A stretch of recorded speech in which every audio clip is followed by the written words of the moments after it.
on preparing a birthday cake. See, the issue of birthdays is something that we Muslims do not have. Yani if you look at the time or the history 100 or 150 years ago, you will never find people celebrating their birthdays.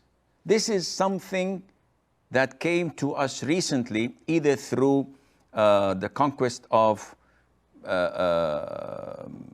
Muslim world, countries, or through people going to the West and adopting their customs and bringing it back to us.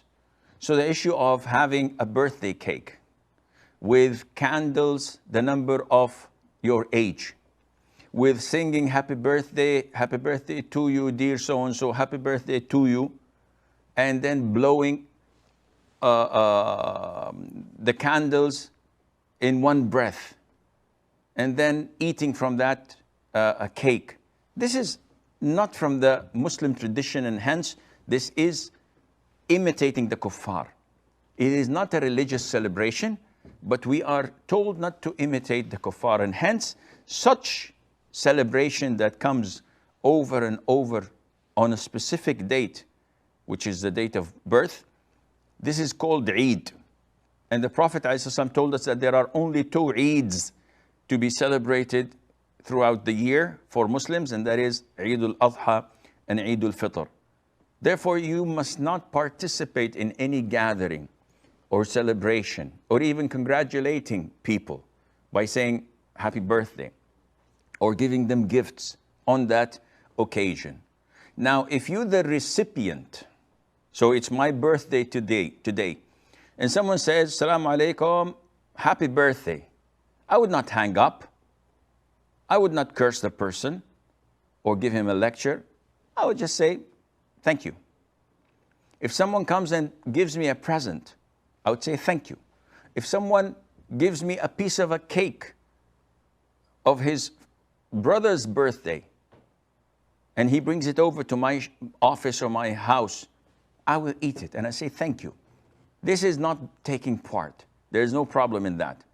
But to initiate this, your second question was about a preacher by the name of Imran Hussein. And I personally don't like to criticize people. And I don't think it's befitting to every time someone comes and asks, what do you think of this da'i? What do you think of that scholar? This is not the way of the Prophet ﷺ. The way of the Prophet ﷺ is not to speak and address the people of innovation.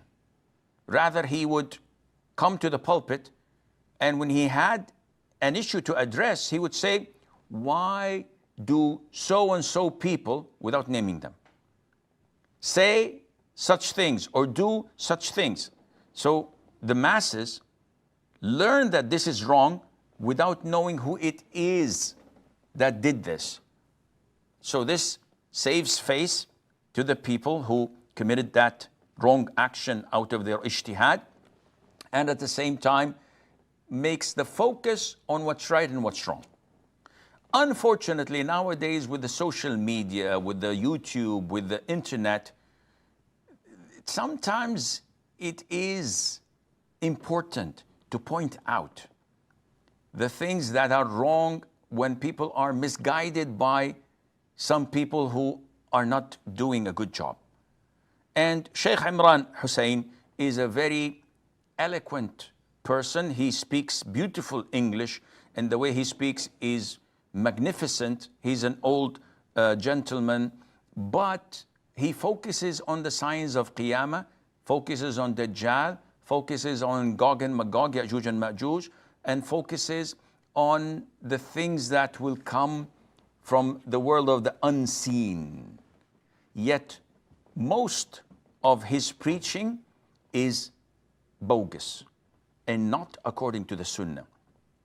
He is not speaking according to Ahl Sunnah wal Jama'ah Aqidah. His Aqidah is not that solid. And he has serious and grave mistakes. And it is important to warn people to follow the trustworthy scholars of Islam, people who are known in Islam, and not to follow storytellers. Yani, for example, all the hadith about the Dajjal is well known. When he comes and says the Dajjal is already out, where is he? We know that of a one-eyed man.